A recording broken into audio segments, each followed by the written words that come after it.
Birthday sa inyong lahat. Lalong-lalo na sa mga Irene natin. Team Charan. At Charanatic. So ayan, na-miss ba ninyo si Mother Charan? Galing po, galing po siya, nag-travel siya from Thailand.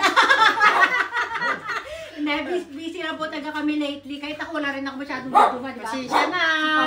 Nangimiss ko rin kayo. So ito yung aming Thursday up. Brandy. Kagay mo nga ma. Nagpapaano nito eh. Ayan. Ayan. Ito, more up daw. Ayan. Naalala niyo ba yung naalala niyo ba yung kwento ni Mama sa Luneta? Yung memorable Luneta Park? Yung nananakong ako? Yung nanakong ng babae, si Mama. Ito, ang kwento for today, continuation po ito ng pag-ibig ni Mama. Buhay pag-ibig ni Mama, love life. Mahirap din pala, gano'n ang buhay, no? May sweet-sweetan, mayroong rambulan. Ito naman, nung una kasi kwento natin, may isa palang anak mo si Ate Beth. Itong continuation ay dalawa na yung anak ni Mama. Sige, nagsama kami, tuloy pa rin ang pagsasama namin. Sweet-sweetan pa rin. Kahit nanakong ako, sweet-sweetan pa rin kami. Hanggang sa dumating na yung pangalawa kong anak. Tuloy pa rin ang namin. Ngayon, Luneta pa rin to. Luneta pa rin. Luneta pa rin. Luneta Park pa rin. Memorable yung Luneta Park kay Mama. Luneta, hindi ko makakalimutan yan. Ito ngayon, dalawa na anak ko, naulit na naman. Naulit na naman, pero hindi natakong. Hindi, ang asawa ko nasa Luneta. Ngayon, bakit naisip ko na sumunod kami mag-iina gabi? Mga alas 8 ng gabi. Dalawa na, may anak na ako, dalawa. Punta kami Luneta mag-iina. Pagdating namin doon, wala yung asawa ko. Ngayon, may isa akong kakilalang lumapit sa amin. Kilala ko, sabi niya, "Oy, Josie, ikaw ba yan?" Sabi ko, "Ito."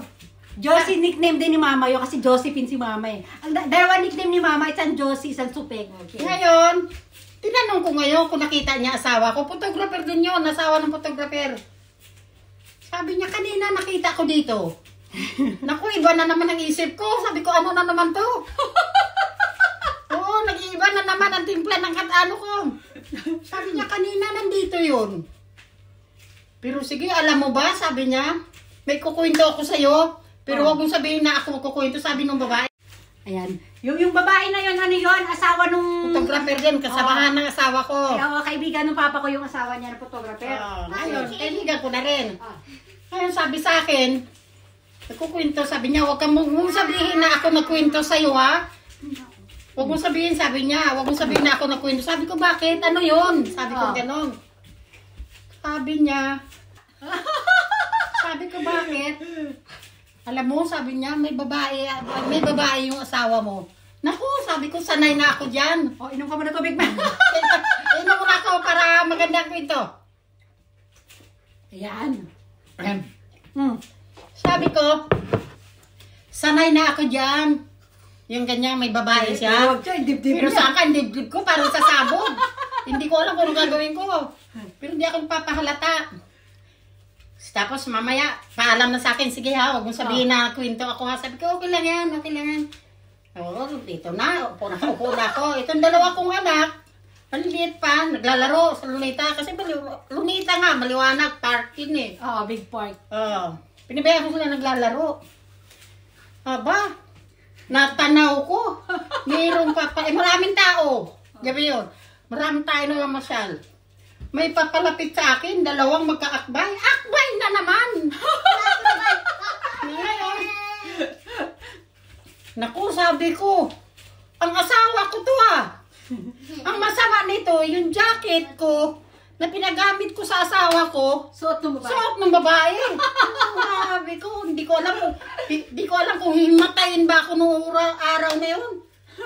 Ito, habang papalapit sila, tiningnan ko lang, hindi ako lumapit. Pero yung mga bata, yung dalawang anak ko, tinuro ko sa kanila, "Ayan, papa nyo, Pero ako para ba akong na-estatwa? Nakakatulala na si Mama nakatayo. Sabi ko, "Ayan, papa nyo."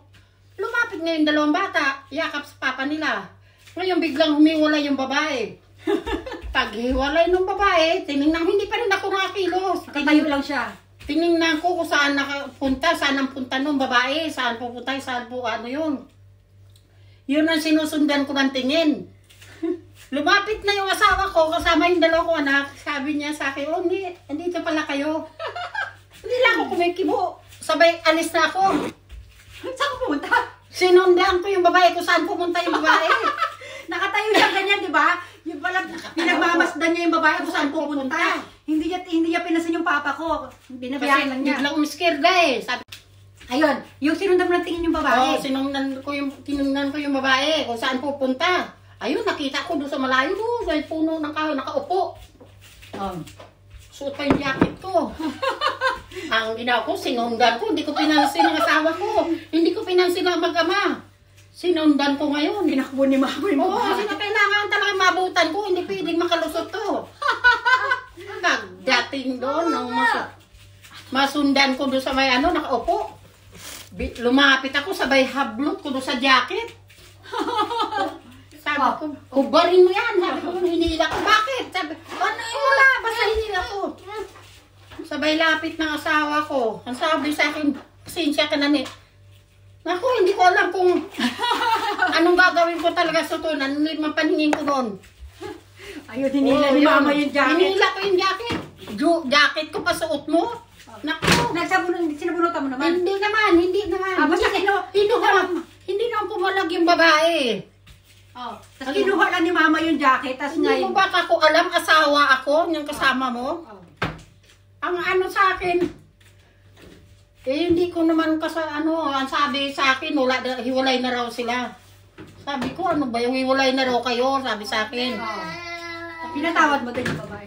Oo, pinalis mo na? Mabait, pinahinayaan ko man siya kasi maganda naman ang ano niya sa akin. Okay Hindi naman daw kasi pumalag. Hindi pumalag. Sabi ng babae, kasalanan ni Papa kasi nagsinungaling si Papa doon sa babae. Hiwalay na raw kami. Mabait pa rin doon si Mama, pinaano niya natin. Pinatawad ko pa rin. Pinaalis na niya. Kinuha ko lang yung jacket ko.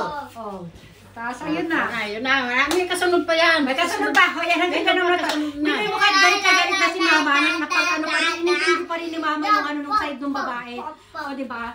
Pero, hindi pa rin inano si Papa, inano. Hindi na lang ako kumikibo. Ang problema nito, may part 3 pa yan. meron pa. Sunod na. Abangan yung Meron pa part yan. 3. Ay, nung ka muna to. Diba, ang ganda ng ano. Lunita pa rin yan. Luneta pa rin yung part Oo. 3. May connection pa rin ba sa Luneta yan? Parang meron pa rin. Meron na. Oo. Sige, abangan niyo yung part 3 guys. Mag-stomakin kami ni Mama, ha? Kaya ako, bago ako umuwi ng Cebu, lahat ikukwento ko sa inyo. Para malaman mo nyo kung ano ito si Irene. O ano kung saan nanggaling ito. Inumpisahan lang natin sa ano, yung hindi pa ako pinapanganak hanggang sa, ayan na ako. Lalabas na ako dyan. Malapit na ako sa kwento. Sige na, mali ka. Stomach in, chest out, puwet out. I-push ang bewang, i-pull ang balakang. Yay! Flex. Flex! Ikot! Flex! Bye! Thanks for watching!